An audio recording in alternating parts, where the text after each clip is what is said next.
Na habari za mchana wapenzi wa Master 2 Odds, ukweli na uhakika. Leo ni siku nyingine, ni siku ambayo mimi nimewaandalia triki nzuri sana. Yaani kwa watu wale ambao wanatengeneza zile safina ndefu, wanatengeneza zile treni ndefu. Leo ni zamu yenu kunufaika na hiki kitu. Ndugu zangu, kama wewe ni mgeni, kumbuka kusubscribe, kulike na kucomment na kushare, kwa sababu ukifanya hivi itakuwa ni jambo jema, utachangia channel kukua, lakini vile vile utakuwa karibu sana mimi na wewe. Kila nikiupload video, wewe utakuwa mtu wa kwanza kuipata. Baada ya kusema hivyo, mimi naomba twende darasani moja kwa moja tukajifunze namna gani ya kutengeneza odds zilizo strong, odds nzuri, odds ambazo kupoteza kwake ni kwa bahati mbaya. Jamani, katika betting hakuna kitu cha uhakika wa 100%, ila isipokuwa huwa tunafanya kupunguza kubahatisha. Sasa baada ya kusema hivyo, kuna game hapa ni 4 nimeziandaa kama mfano. Hizi game zitaenda kutusaidia jinsi ya kutazama kwamba tunafanyaje ili kupata mkeka mrefu ulio strong. Kwa mimi moja kwa moja tuelekee darasani.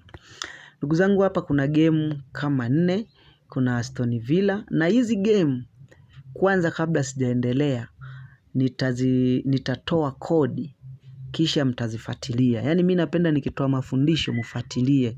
Kama zita lose basi utaelewa hii triki haiko vizuri, lakini kama zitatiki basi elewa hii triki iko vizuri. Mimi kwanza nitoe kodi alafu nikupe maelezo. Kodi ni hizi hapa, nadhani zinaonekana. Baada ya hapa mimi twende nikufundishe hii trick ambayo imetumika hapa. Ndugu yangu, hii game unaifungua. Ni kwa nini imenipelekea kuwapatia Aston Villa na Leeds kuomba goli 2? Jamani, ujanja ni kitu kidogo. Kuna siri kubwa katika odds. Kuna siri kubwa katika odds, nisikilize. Ndio maana kuna watu wanasema eti wao wana fixed game. Si kwamba wanayafahamu matokeo moja kwa moja, ila isipokuwa kuna viashiria ndani ya odds ya game. Wakiviona viashiria vile wanatambua kabisa kwamba hii game itakuwa ni fixed, itakuwa imepangwa fulani ya shinde. Unaona, wengine wanaenda mbali zaidi, wanaelewa hata kwenye collect score. Baada ya kusema hivi, mimi nikwambie kwamba nimefanyaje. Jamani, triki ni nyepesi. Leo tunaenda kuangalia kwenye double chance. Alafu theni tukitoka kwenye double chance tunaenda kuangalia kwenye over na under. Tunaangalia nini? Jamani, hapa tunaenda kuangalia mfanano wa odds. Mfano, hapa kuna odds ya 1.24. Hapa kuna odds ya 1.92 na hapa kuna odds ya 1.29. Sasa hizi odds tunaenda kuzitafuta kwenye over. Na ukishapata hizo odds, ukizipata huku kwenye over, wewe utataka option yoyote. Lakini hapa kipindi ninatengeneza, hapa kulikuwa na odds ya 1.24 ambayo ilikuwa ni hii, lakini robot wameshachezesha huku pameshusha, kule pakabaki palivo, lakini mimi nitapatolea mfano. Jamani, hapa palikuwa na odds ya 1.24. Sasa ukikuta odds huku inafanana, ni wa nyumbani ya kwa mfano hapa wa nyumbani ya shinde a draw Aston Villa, odds ya 1.24. Lakini hapa kwenye over pia nikaja nikaipata odds ya 1.24. Maana yake hapa ninaruhusiwa kuchukua option yoyote, either Aston Villa ashinda draw, over ya 1.5, na kuhakikishia haichani. Yaani Aston Villa leo anashinda au anatoa sare kwa sababu ya kigezo nilichokisema. Kwa hiyo mimi hapa nilipendelea kuchukua over Kwa yani kama hata itashindikana, lakini over lazima itoke. Yani kivyo vyote lazima over itoke. Yani kuna magoli mawili hapa. Kwa hiyo mimi nikachukua over, lakini hata ningependa ningechukua double chance, ilikuwa inanifaa. Si kama nimeeleweka. Na kama hujanielewa, twende kwenye mfano wa pili. Ndugu zangu, kama wewe ni mgeni, kumbuka kusubscribe, kulike, kushare na kucomment. Bado nina madini ya kutosha ambayo yanaweza yakakusaidia. Lakini kuna watu huwa wananiuliza swali na mimi nitalijibu. Kuna watu wanauliza, mbona master kuna wakati unatoa mifano na inachana? Au kuna wakati unatoa mfano inatiki? Jamani, huu ni mpira. Ninachokifanya mimi nakuwa nimeshakipitia, ninaona kina mantiki na kinafanya vizuri. Lakini hiyo siku nakuja kutoa mfano inakuwa ni kama bahati mbaya ile game inachana. Haina maana kwamba sasa trick haifanyi kazi. Trick inafanya kazi kabisa. Basi baada ya hapo tuendelee. Jamani, hapa juu kama nilivyowaambia, hatua ya kwanza tunaangalia kwenye double chance hapa. Hapa kuna odi ya 1.22, hapa 2.09, hapa kuna 1.24. Sasa tunaenda kuitafuta kwenye over 1.23. Naona hapa imeshatikiswa. Hii 1.23 ndugu yangu ilikuwa 1.24. Unaona ilikuwa 1.24, ndo hii hapa. No, ilikuwa ni 1.23 imepunguzwa hii. Hii ndo imepunguzwa. Kwa hiyo Lens alikuwa na odi ya 1.23.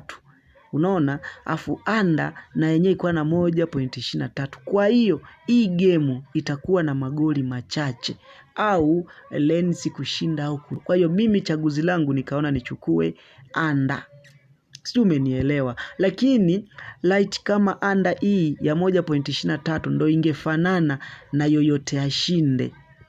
Na yoyote ashinde. Kwa hiyo hata wewe unaenda kuchukua yoyote ashinde au unachukua anda. Sijui kama nimeeleweka. Na kama kuna odds inafanana na hii ya ugenini ashinda draw, pia na yenyewe unaichukua kwamba wa ugenini ashinda draw, au unachukua huko kwenye over kama ipo au anda. Sijui kama nimeeleweka. Twende mfano wa tatu. Maana kuna wengine anaweza awe hajanielewa kabisa. Unaona kwa PSG. Hapa kwa PSG ikishafunguka hatua ya kwanza tunaenda kwenye double chance. Double chance ndio hatua ya kwanza. Ndugu zangu, hatua ya kwanza ni kutazama kwenye upande wa double chance. Unaangalia zile odds. Unaona, unaangalia hapa kwenye double chance. Utaona hapa kuna yoyote ashinde odi ya 1.08, lakini hapa 1.04, lakini hapa ni 4.70. Sasa hizi odds unakuja kuzitafuta huku. Ndugu yangu, nadhani unaangalia hizi nilizipangilia kabla sijaja kuwafundisha. Kwa hiyo hawa jamaa wanazitikisa tena kidogo. Unaona? Wanatikisa kidogo, lakini hizi odi zilikuwa zinafanana. Hapo kwenye yote ashinde kulikuwa na odi ya 1.09, wameipunguza. Kwa hiyo maana yake hata kama wakipunguza hamna walichokificha. Wewe at least ukikuta zimepishana pointi moja unaweza kuichukua kwa sababu watakuwa wametikisa. Kwa hiyo hapa unaweza ukatoa yoyote ashinde au kaomba goli mbili. Hii mechi ya PSG haina draw na haiwezi kukosa goli mbili. Hii ndio triki ya mkeka mrefu. Ukifanya hivyo utanikumbuka tu. Yani utanikumbuka guys. Unaona, twende mechi ya mwisho ya Juventus na Como. Angalia hasa hapa kwa makini. Twende uangalie hapa kwa makini, ndio utajua kwamba hii triki nakwambia ni triki ambayo itakusaidia. Yani ukisikiliza kwa makini itakusaidia. Hapa kwenye yoyote ashinde, kwenye ashinda draw wa nyumbani, unaona kabisa kuna odds ya 1.31. Wametikisa, ilikuwa ni odi ya 1.30. Hapa kuna odi ya 1.71, hapa 1.33. Unaona? Sasa tukienda kuzitafuta huku, unaiona kabisa hii ni odds ya 1.32. inakaribiana imepelea.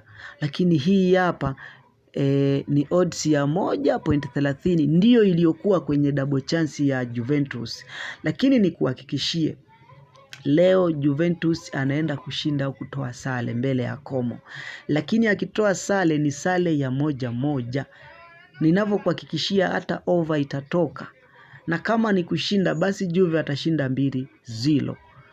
Ninakuhakikishia over itatoka.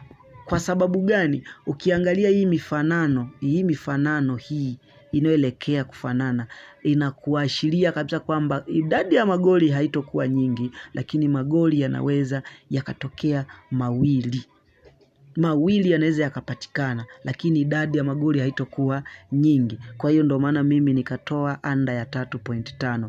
Ndugu zangu, kama wewe ni mgeni, kumbuka kusubscribe, kulike na comment ili wewe unapata madini yangu kila ninapoyatema, unayapata yale madini ya moto. Bado nina madini ya kutosha. Kaa karibu na chaneli yangu. Mambo ni moto, ndo kwanza tunaanza. Ndugu zangu, asanteni sana na Mungu awabariki.